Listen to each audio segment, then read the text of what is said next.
What Life Means to Me by Jack London. I was born in the working class. Early I discovered enthusiasm, ambition, and ideals, and to satisfy these became the problem of my child life. My environment was crude and rough and raw. I had no outlook but an uplook rather. My place in society was at the bottom. Here life offered nothing but sordidness and wretchedness, both of the flesh and the spirit, for here flesh and spirit were alike starved and tormented. Above me towered the colossal edifice of society, and to my mind the only way out was up. Into this edifice I early resolved to climb. Up above, men wore black clothes and boiled shirts, and women dressed in beautiful gowns. Also, there were good things to eat, and there was plenty to eat, this much for the flesh. Then there were the things of the spirit. Up above me, I knew, were unselfishnesses of the spirit, clean and noble thinking, keen intellectual living. I knew all this because I read seaside library novels, in which, with the exception of the villains and adventuresses, all men and women thought beautiful thoughts, spoke a beautiful tongue, and performed glorious deeds. In short, as I accepted the rising of the sun, I accepted that up above me was all that was fine and noble and gracious, all that gave decency and dignity to life, all that made life worth living, and that remunerated one for his travail and misery. But it is not particularly easy for one to climb up out of the working class, especially if he is handicapped by the possession of ideals and illusions. I lived on a ranch in California and was hard put to find the ladder whereby to climb. I early inquired the rate of interest on invested money and worried my child's brain into an understanding of the virtues and excellences of that remarkable invention of man, compound interest. Further, I ascertained the current rates of wages for workers of all ages and the cost of living. From all this data, I concluded that if I began immediately and worked and saved until I was 50 years of age, I could then stop working and enter into participation in a fair portion of the delights and goodnesses that would then be open to me higher up in society. Of course, I resolutely determined not to marry, while I quite forgot to consider at all that great rock of disaster in the working class world, sickness. But the life that was in me demanded more than a meager existence of scraping and scrimping. Also, at 10 years of age, I became a newsboy on the streets of a city and found myself with a changed uplook. All about me were still the same sordidness and wretchedness, and up above me was still the same paradise waiting to be gained, but the ladder whereby to climb was a different one. It was now the ladder of business. Why save my earnings and invest in government bonds, when, by buying two newspapers for 5 cents, with a turn of the wrist I could sell them for 10 cents and double my capital? The business ladder was the ladder for me, and I had a vision of myself becoming a bald-headed and successful merchant prince. Alas for visions! When I was 16, I had already earned the title of prince. But this title was given me by a gang of cutthroats and thieves, by whom I was called the Prince of the Oyster Pirates. And at that time, I had climbed the first rung of the business ladder. I was a capitalist. I owned a boat and a complete oyster pirating outfit. I had begun to exploit my fellow creatures. I had a crew of one man. As captain and owner, I took 2/3 of the spoils and gave the crew 1/3, though the crew worked just as hard as I did and risked just as much his life and liberty. This one rung was the height I climbed up the business ladder. One night I went on a raid amongst the Chinese fishermen. Ropes and nets were worth dollars and cents. It was robbery, I grant, but it was precisely the spirit of capitalism. The capitalist takes away the possessions of his fellow creatures by means of a rebate, or of a betrayal of trust, or by the purchase of senators and Supreme Court judges. I was merely crude. That was the only difference. I used a gun. But my crew that night was one of those inefficients against whom the capitalist is wont to fulminate, because, forsooth, such inefficients increase expenses and reduce dividends. My crew did both. What of his carelessness, he set fire to the big mainsail and totally destroyed it. There weren't any dividends that night, and the Chinese fishermen were richer by the nets and ropes we did not get. I was bankrupt, unable just then to pay $65 for a new mainsail. I left my boat at anchor and went off on a bay pirate boat on a raid up the Sacramento River. While away on this trip, another gang of bay pirates raided my boat. They stole everything, even the anchors, and later on, when I recovered the drifting hulk, I sold it for $20. I had slipped back the one rung I had climbed, and never again did I attempt the business ladder. From then on, I was mercilessly exploited by other capitalists. I had the muscle, and they made money out of it while I made but a very indifferent living out of it. I was a sailor before the mast, a longshoreman, a roustabout. I worked in canneries and factories and laundries. I mowed lawns and cleaned carpets and washed windows. And I never got the full product of my toil.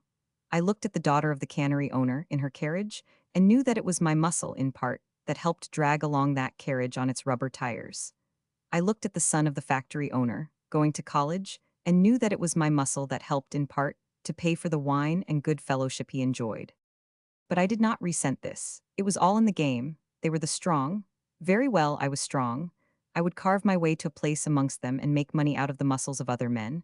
I was not afraid of work. I loved hard work. I would pitch in and work harder than ever and eventually become a pillar of society. And just then, as luck would have it, I found an employer that was of the same mind. I was willing to work, and he was more than willing that I should work. I thought I was learning a trade. In reality, I had displaced two men. I thought he was making an electrician out of me. As a matter of fact, he was making $50 per month out of me. The two men I had displaced had received $40 each per month. I was doing the work of both for $30 per month. This employer worked me nearly to death. A man may love oysters, but too many oysters will disincline him toward that particular diet. And so with me, too much work sickened me. I did not wish ever to see work again. I fled from work. I became a tramp, begging my way from door to door, wandering over the United States and sweating bloody sweats in slums and prisons. I had been born in the working class, and I was now, at the age of 18, beneath the point at which I had started.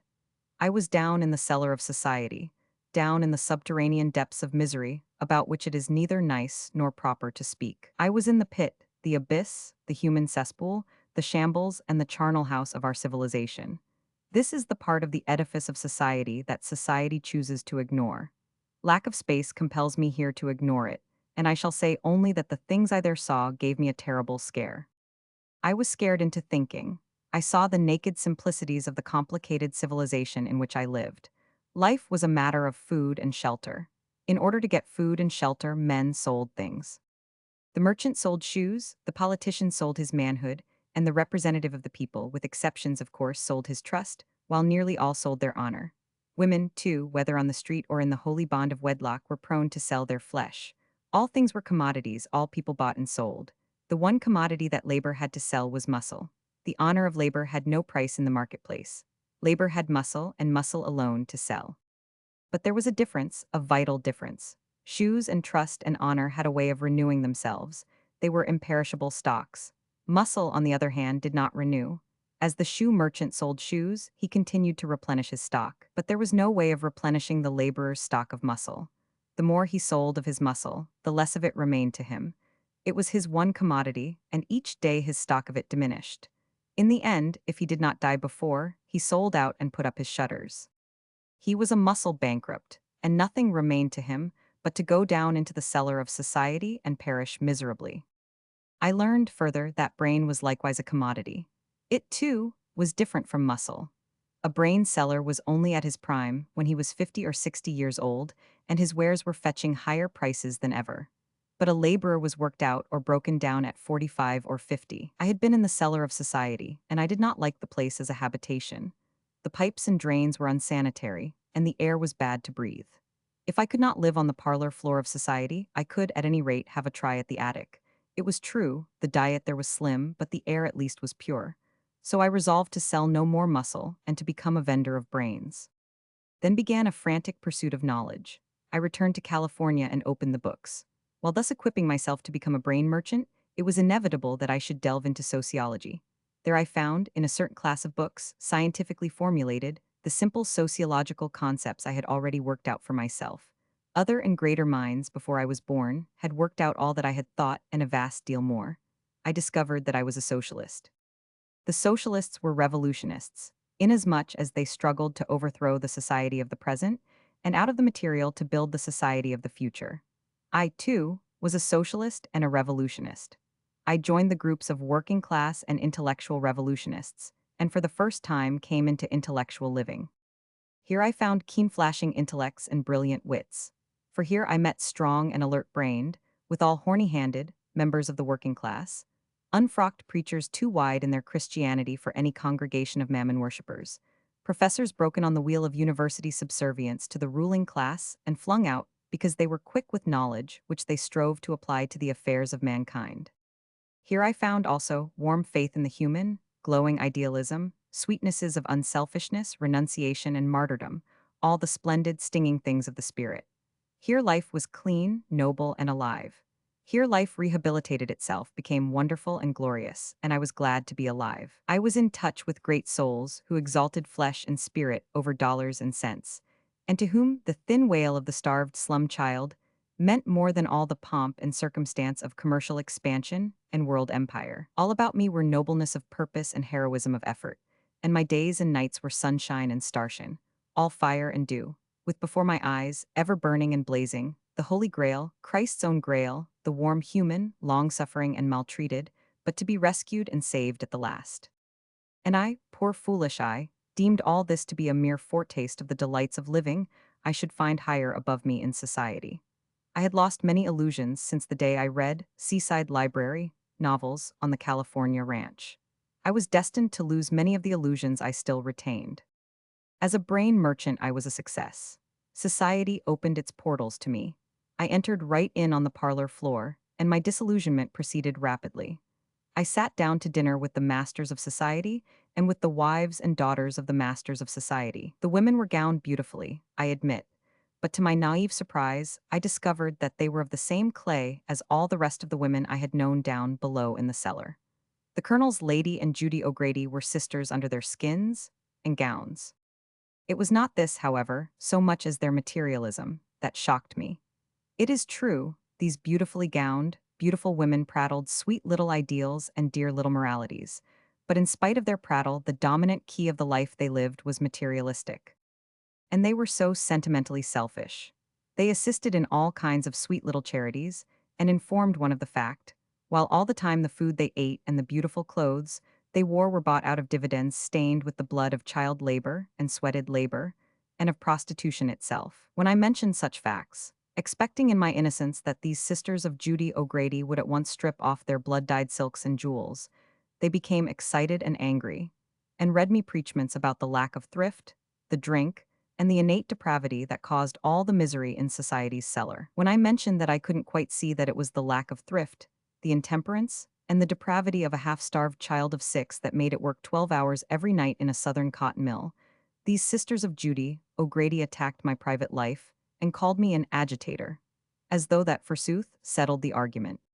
Nor did I fare better with the masters themselves. I had expected to find men who were clean, noble, and alive, whose ideals were clean, noble, and alive. I went about amongst the men who sat in the high places, the preachers, the politicians, the businessmen, the professors, and the editors. I ate meat with them, drank wine with them, automobiled with them, and studied them. It is true, I found many that were clean and noble, but with rare exceptions, they were not alive. I do verily believe I could count the exceptions on the fingers of my 2 hands. Where they were not alive with rottenness, quick with unclean life, they were merely the unburied dead, clean and noble, like well-preserved mummies, but not alive. In this connection, I may especially mention the professors I met, the men who live up to that decadent university ideal, the passionless pursuit of passionless intelligence. I met men who invoked the name of the Prince of Peace in their diatribes against war, and who put rifles in the hands of Pinkertons with which to shoot down strikers in their own factories. I met men incoherent with indignation at the brutality of prize fighting, and who, at the same time, were parties to the adulteration of food that killed each year more babies than even red-handed Herod had killed. I talked in hotels and clubs and homes and Pullmans and steamer chairs with captains of industry, and marveled at how little traveled they were in the realm of intellect. On the other hand, I discovered that their intellect, in the business sense, was abnormally developed. Also, I discovered that their morality, where business was concerned, was nil. This delicate, aristocratic-featured gentleman was a dummy director and a tool of corporations that secretly robbed widows and orphans.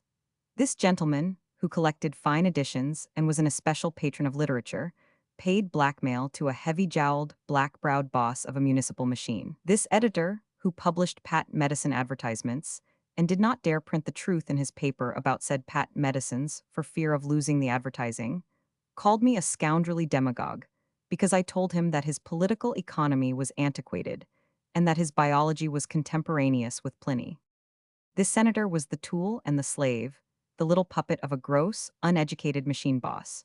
So was this governor and this Supreme Court judge, and all 3 rode on railroad passes.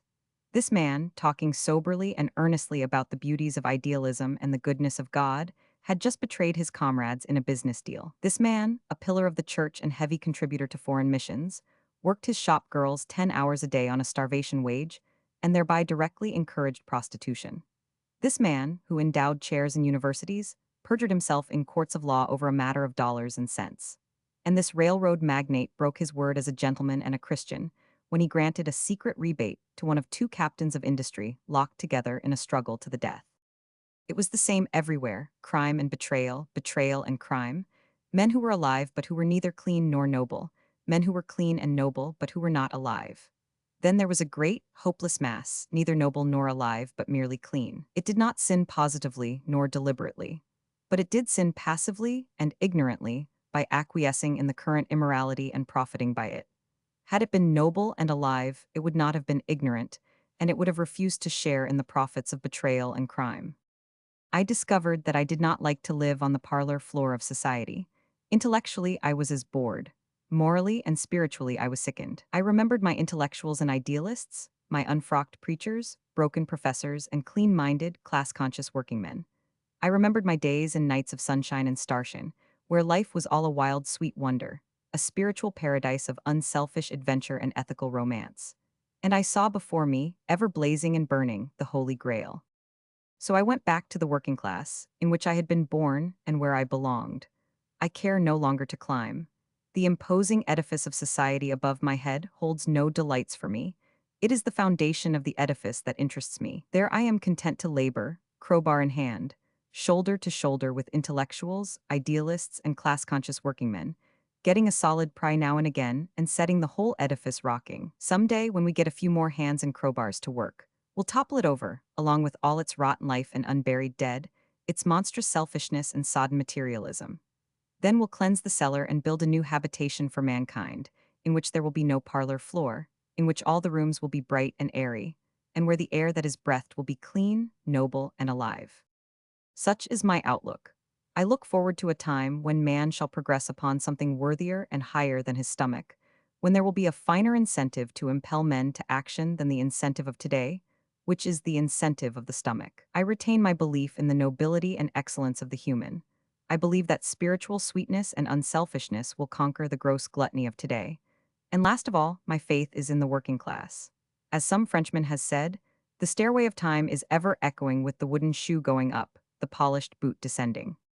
Newton, Iowa, November 1905.